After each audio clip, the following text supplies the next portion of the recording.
दोस्तों यहाँ पे मैं एसआईपी की बात करने वाला हूँ। एसआईपी का फ्लो आज 31,000 करोड़ का इस महीने का आया है। 31,000 करोड़ की कितना म्यूचुअल फंड के थ्रू हमारे जो घरेलू इन्वेस्टर्स हैं उन्होंने पैसा डाला।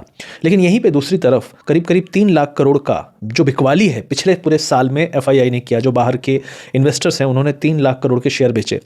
उससे पहले साल में भी 3 लाख करोड़ बेचे। अब 2 साल से 6 लाख करोड़ की बिकवाली हुई। पिछले 10 साल में 11 लाख करोड़ के शेयर्स यहाँ से बिकवाली हो चुकी है और हमारा मार्केट आज भी हाई पे है। लेकिन यहाँ से और ऊपर चढ़ने में असमर्थ है।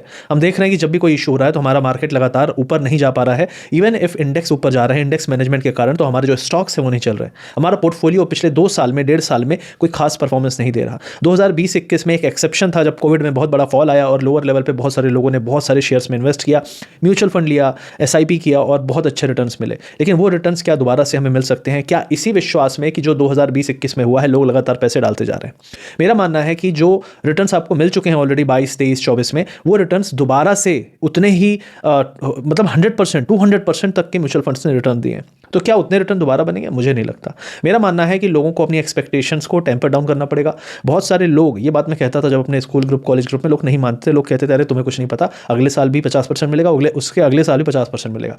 इस उम्मीद में पूरे देश ने म्यूचुअल फंड में एसआईपी लगातार लिए जा रहे हैं। मेरा मानना है अगर रिटर्न आपको बनाना है तो आपको थोड़ी एक्स्ट्रा मेहनत करनी पड़ेगी। ये वीडियो उन लोगों तक जरूर पहुंचाइएगा जो लोग एसआईपी पे अंधा विश्वास करते हैं कि आपको हमेशा एक सेट कर देना फ्रीक्वेंसी और लेते जाना है, हर महीने लेते जाना है। मैं नहीं कह रहा कि उसमें बुराई है, लेकिन उसमें थोड़ी सी एक्स्ट्रा मेहनत करनी पड़ेगी।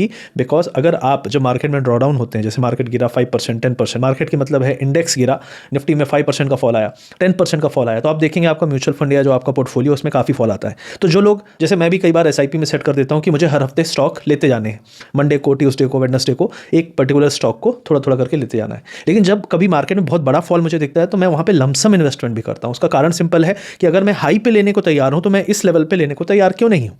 कि कहाँ गया मेरा वो कन्विक्शन? क्या मुझे कन्विक्शन होना चाहिए या नहीं होना चाहिए? तो सिंपल सी चीज़ है, अगर आपको रिटर्न्स अच्छे जनरेट करने हैं तो आपको डेफिनेटली वहाँ तो खरीदना ही है जब मार्केट में करेक्शन आए, लेकिन आपको एक रेगुलर जो वैल्यू है वो आपको ऐड करते रहना पड़ेगा अपने करंट पोर्टफोलियो में, करंट म्यूचुअल फंड के एसआईपी में जो आप चाहते हो। लेकिन मेरा मानना यह है कि जब आपको लगता है दुनिया में हल्ला होने लगा, आरएसआई या बहुत सारे मेजरमेंट्स हैं जहाँ से पता चलता है कि मार्केट ओवरबॉट है, तो वहाँ पर अपने एसआईपीज की फ्रीक्वेंसी कम भी करनी चाहिए और जब फॉल आए तो उसको बढ़ाना भी चाहिए। जब वो फॉल आए तो वहाँ पर लमसम भी पैसा डालना चाहिए। यही तरीका है जिससे आप एक अच्छे रिटर्न्स निकाल सकते हो, इन्फ्लेशन को बीट कर सकते हो और कुछ पैसा कमा सकते हो, जिससे आपकी लाइफ, आप सोचते हो ना कि ये पैसे मैं डाल रहा हूं ताकि मेरी लाइफ बेटर हो, वो लाइफ बेटर तब होगी जब आप इन्फ्लेशन को बीट करने वाले रिटर्न्स लगातार जनरेट कर पाओगे। और उसके लिए ये थोड़ी सी मेहनत आपको करनी चाहिए, भले आप एक म्यूचुअल फंड के थ्रू पैसा लगा रहे हो या फिर आप डायरेक्टली स्टॉक्स खरीद रहे हो एसआईपी के थ्रू वीकली बेसिस में और मंथली बेसिस पे। ये मेरी राय है। अगर कोई भी आदमी ये प्रैक्टिस फॉलो कर रहा है तो डेफिनेटली इसको शेयर करो अपने दोस्तों तक, ताकि उन्हें भी पता चले सही तरीका क्या है।